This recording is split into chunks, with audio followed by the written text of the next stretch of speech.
अजय और उसकी पत्नी साक्षी भारत से यूरोप घूमने निकले थे। उनकी खास रुचि हमेशा से ही हॉन्टेड प्लेसेस में रही थी। इस बार उन्होंने तय किया कि वे ट्रांसिल्वेनिया, रोमानिया जाएंगे, जहां का ब्रान कैसल यानी ड्रैकुला का महल दुनिया के सबसे डरावने स्थानों में गिना जाता है। गाइड ने उन्हें चेतावनी दी थी, रात के समय वहां मत रुकना, वहां कई लोग लापता हो चुके हैं। लेकिन अजय और साक्षी ने हंसते हुए कहा, भूत वूत कुछ नहीं होते, हम देखना चाहते हैं कि असलियत क्या है। जब वे महल पहुंचे तो शाम का अंधेरा उतर चुका था। महल की दीवारें ऊंची और खुरदरी थीं, मानो सदियों से किसी खून से रंगी हों। अंदर जाते ही ठंडी हवा का झोंका आया और साक्षी के हाथ में पकड़ा दीपक बुझ गया। ये ये कैसी ठंड है? साक्षी कांपते हुए बोली।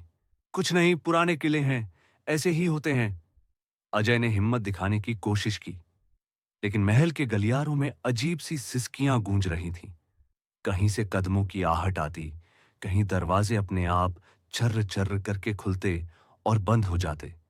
वे महल के अंदर बने पुराने शयन कक्ष में पहुंचे।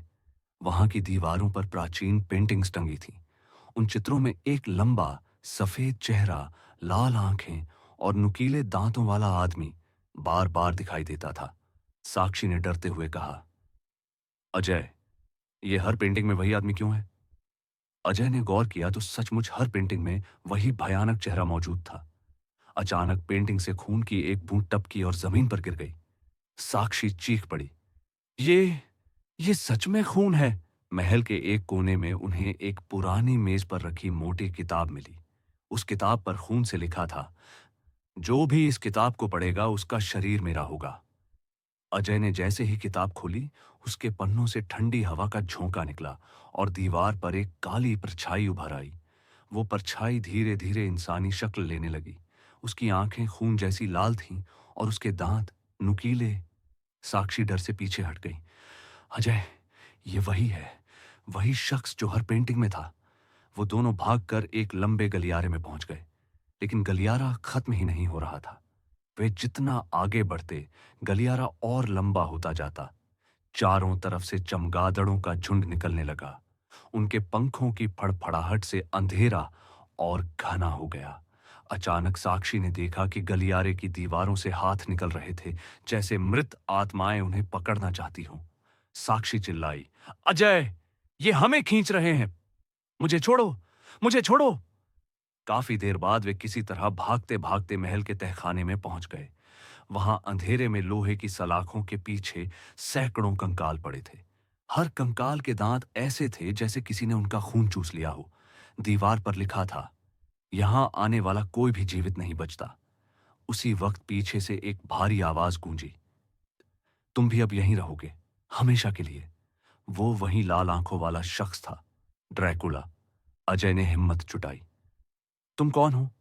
ड्रैकुला ने मुस्कुराकर कहा, मैं वही हूं जिसे इंसान ने कभी राक्षस कहा, कभी दानव। ये महल मेरा है और अब तुम भी मेरे हो। उसकी आंखें चमक उठीं और वो साक्षी की तरफ बढ़ा। उसके दांत धीरे धीरे नुकीले होते जा रहे थे।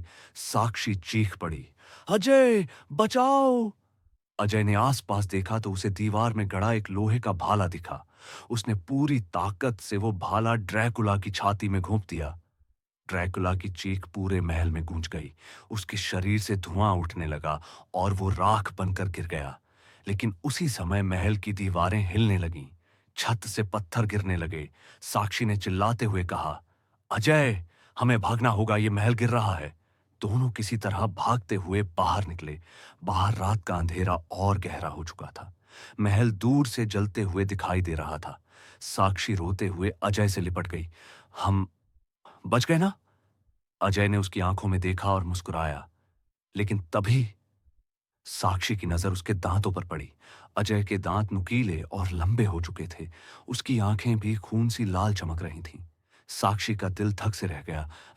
अजय, तुम तुम अब इंसान नहीं रहे। अजय धीरे धीरे मुस्कुराया। उसकी आवाज बदल चुकी थी।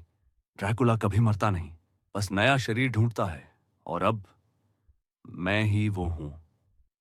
साक्षी चीख उठी और अंधेरे में उसकी चीख गूंजती रह गई। महल राख में बदल चुका था। लेकिन ड्रैकुला जिंदा था, एक नए रूप में।